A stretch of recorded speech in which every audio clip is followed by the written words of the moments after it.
चाय के लिए 2 कप पानी।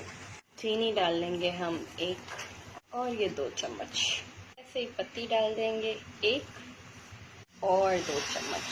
सीखना यहाँ से, ये करते रहें। अभी आप इसका कलर देख रहे हैं कितना लाइट है। मैं आप इसको अच्छे से चलाते रहेंगे। अब जाएगा इसमें दूध, कितना, जब तक इसका वो कलर नहीं आ जाता जितना मुझे चाहिए।